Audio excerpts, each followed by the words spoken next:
Heaven, I love this place. I went to grad school here, but our special guest is Senator John Edwards. You live around here, right? I do, not far from here. It's so great. You know, I want to ask you about poverty in America. And what strikes me, not just the real destitute cases, but the towns in America, the town life where you grew up in.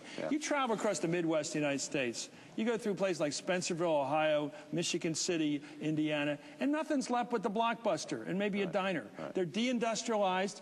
Nobody's got a job. The kids leave. Is this Walmart doing this? Who's doing this? There's no downtowns. There's no gift shop. All this stuff is now at Walmart's now.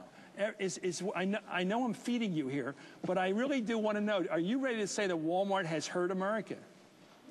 I think the honest answer to that question, I know what the best answer politically to say. I think the honest answer is it's complicated. I think Walmart does something good.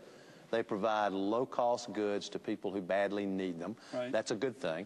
There are others, like Costco, who do the same thing, and they pay their employees well, and they get health care coverage.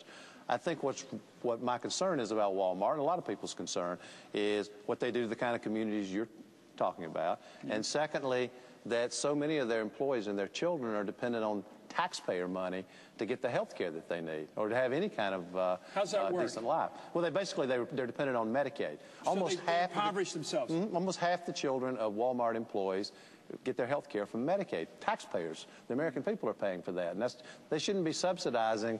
You know, there's some very well-to-do people who own a lot of Walmart stock, the people who started Walmart, and that's part of the American story. There's nothing wrong with that, but they shouldn't be doing it on the backs of taxpayers. Well, let's talk about your labor's big behind you. I hear you got a lot of support among labor organizations, right? You're solid with it. For what?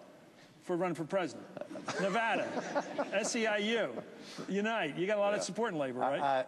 I've done a lot of work with labor because what they're doing is trying to strengthen the middle class in this country. Well, let me ask you about the problem in America. Back in the 50s, 60s, when I grew up, you could quit high school or leave high school, get a job. You could work at a bud plant, a big aerospace plant, and you could make enough money to raise a middle-class family. Right. You'd have a car, a TV, you'd have a vacation. Your wife, if she didn't want to work, didn't have to work. It was a different world. Now, we could go to an emporiums, big stores like Walmart. They got everything.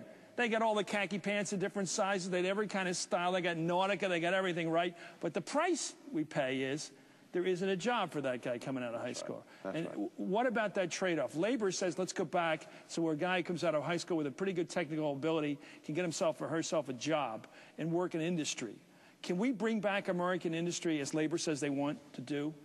We can grow and strengthen the middle class, and one of the components of that is, I'll give you one example. We have 50 million service economy workers, people who work in hotels and hospitals and home health care workers, those kind of workers, who, if they're a member of a union, they earn middle-class wages, they've got pension protection, they have health care. If they don't, they for the most part, earn close to the poverty level or below the poverty level.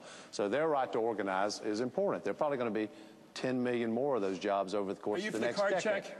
I am for the card check. And do you think that's fair to be able to have 4 people from a labor union, big people, come up to a little person and say, you're going to join your union, aren't you? You're going to vote for the union, aren't you? Well, and you can't do it. Today the law says you have to have a big meeting and everybody has to be there to vote for a union. You're saying the card check says all you need is 51% of the people to be individually talked into signing a card. And you think that's okay? I think it's democracy. I do. But not having an election. It's democracy because what happens is the way the system has been loaded up is the employers bring in these union busters who are experts at busting the union. They sometimes violate the law. The way the enforcement works is almost non-existent. 3 or 4 years down the road, there's a slap on the wrist.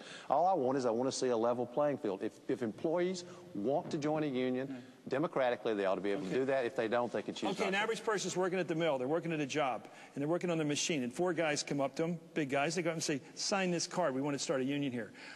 And that little person goes, I'd rather not. You'd rather not?